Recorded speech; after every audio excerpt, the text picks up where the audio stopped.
Canada holds the key to America's farms, and now the US is feeling the pressure. Most of the potash that keeps American crops alive comes from Canada, and without it, farms could struggle while food prices jump fast.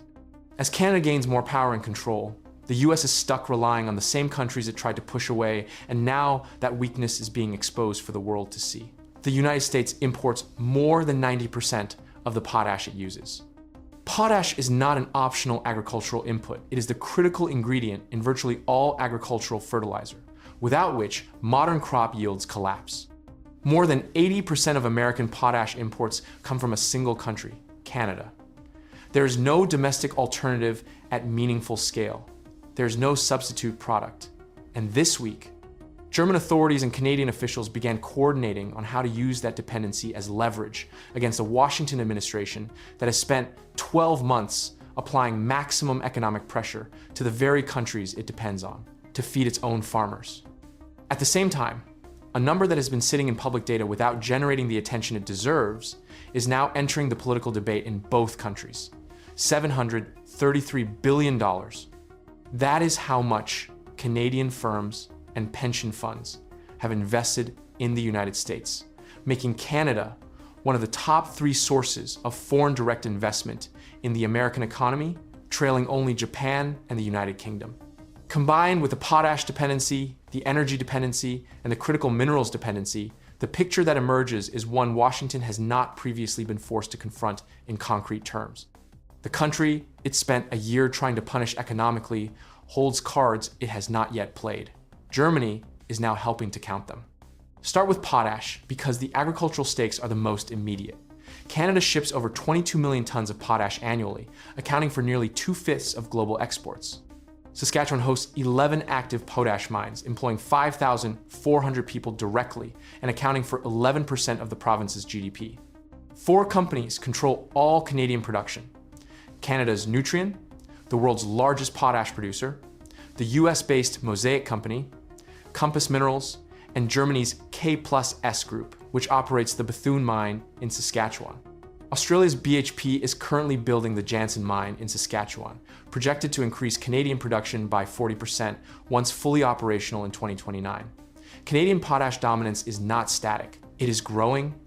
The United States produces almost no meaningful domestic potash.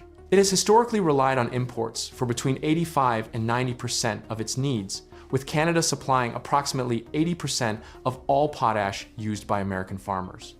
The only other major global producers are Russia and Belarus, both operating under Western sanctions that limit their ability to supply US markets. This is where the administration's own decisions have compounded the vulnerability. In a move that stunned trade analysts, the administration lifted sanctions on Belarus's state-owned potash producer, Belaruskali, after President Lukashenko agreed to release 250 political prisoners. Lukashenko has since offered to sell a potash mine to the United States for $3 billion. The US is considering the offer, but has not met what Lukashenko considers a fair price. The administration's proposed solution to reducing dependence on Canadian potash is to purchase mines from a Russian allied dictator who was sanctioned for political repression. That is the alternative to maintaining a functional trade relationship with Canada. Josh Linville, Vice President of Fertilizer at StoneX, stated the constraint plainly. Canada supplies nearly 90% of the potash imported into the US, and there are few viable alternatives. The problem is, if the US upsets Canada, the second largest supplier is Russia. The Fertilizer Institute, the leading US industry lobby, was equally direct. Potash is an irreplaceable component of modern agricultural production. Potash deposits are geographically specific, and mine development in the United States is time-intensive and costly. If tariffs were imposed on Canadian potash, they would not hurt Canadian producers. They would raise costs for American farmers, who have no alternative supplier at scale and no domestic production to fall back on. Canada holds the supply. The cost gets passed to the buyer. The buyer is American agriculture. German Finance Minister Lars Klingbeil is traveling to Canada this week. According to Bloomberg, German authorities have identified potash as a key pressure point in any trade conflict with the Trump administration. K+S Group, the German fertilizer producer operating the Bethune mine in Saskatchewan, gives Berlin a direct stake in Canadian potash policy and a direct role in any decision about supply direction.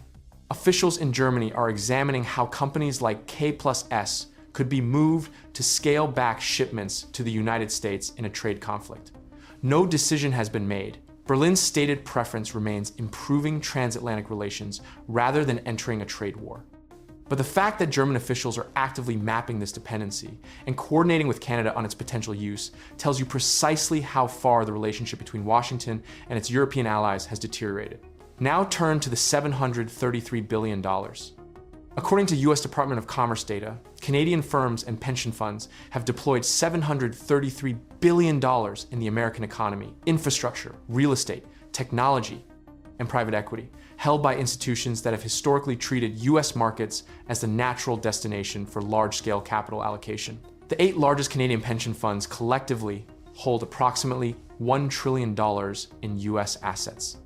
The Canada Pension Plan Investment Board alone manages $780 billion in total assets, with nearly half invested in the United States. PSP Investments, CDPQ, Ontario Teachers Pension Plan, OMERS, AIMCO, BCI, and HOOP are all significant holders of American assets across multiple sectors. This capital has flowed south for decades because US markets are large, liquid, and familiar. The context has now changed in ways that are altering the calculus for Canadian institutional investors. Prime Minister Carney has been pressuring pension funds to invest more domestically. The Canada Strong Fund, the $25 billion sovereign wealth fund announced last week, is explicitly designed to give institutional and retail investors a vehicle to finance Canadian infrastructure projects. The September Canada Investment Summit is being co-hosted by CPPIB and PSP, the 2 largest Canadian pension players, specifically to pitch global investors on domestic Canadian projects. Every week produces new domestic investment opportunities that did not exist a year ago. LNG terminals, Pacific pipelines, Arctic trade corridors, battery factories, defense contracts, AI infrastructure, critical minerals extraction. If even 10% of Canadian pension fund assets currently deployed in the United States, approximately $73 billion were redirected toward domestic Canadian projects over the next 5 years, the effect on Canadian infrastructure would be transformative. That $73 billion exceeds Canada's entire annual foreign direct investment inflow. The gradual outflow from American markets, while incremental, would be felt across the asset classes where Canadian institutional capital is currently deployed. Germany's mapping exercise extends well beyond potash. According to Bloomberg, officials in Berlin have been systematically identifying pressure points in US supply chains where Germany and the European Union could apply leverage in a trade conflict. The exercise began in earnest after Trump's attempt to claim Greenland in January, which German President Frank-Walter Steinmeier and other senior officials described as proof that the era of mutual transatlantic commitment is definitively over. European companies supply the active ingredients for nearly half of all brand name drugs sold in the United States. They supply 90% of the insulin Americans use every day. There are approximately 300 product categories where US firms rely on European suppliers for 100% of their imports, and more than 700 where the reliance exceeds 90%. In semiconductors, Washington remains dependent on European firms for the chemicals and equipment used in chip manufacturing. The Dutch firm, ASML, and its German suppliers, Carl Zeiss and Trumpf, produce the advanced lithography machines essential for cutting-edge chip production, the same machines the United States has been pressuring Europe to restrict from China. In artificial intelligence, US companies, including major technology firms, depend on European industrial inputs for their data center build-out, including specialized equipment from Siemens. European investors hold $10.4 trillion in US equities, representing approximately 15% of the entire American equity market, plus $3.4 trillion in US government securities and $2.9 trillion in corporate bonds. Deutsche Bank's global head of foreign exchange research has suggested European investors might consider selling a significant portion of those holdings if the transatlantic relationship deteriorates further. Chancellor Merz, told German lawmakers directly, "We are identifying our interests and the means to defend them." The database of American vulnerabilities being compiled in Berlin is feeding into a parallel initiative at the European Commission, mapping EU exposure and identifying leverage points. No decisions have been taken. The preference on both sides remains resolution rather than escalation. But the database exists, it is being compiled, and it is far longer than Washington expected. Canada controls 90% of America's potash. Canadian pension funds hold $733 billion in US assets. Germany has mapped hundreds of product categories where American industry is entirely dependent on European suppliers. European investors hold $10.4 trillion in American securities. These are not threats that have been issued. They are vulnerabilities that have been cataloged by the same allies Washington spent 12 months calling weak, dependent, and easily pressured. The question is no longer whether those allies have leverage. The data answered that. The question is what triggers its use.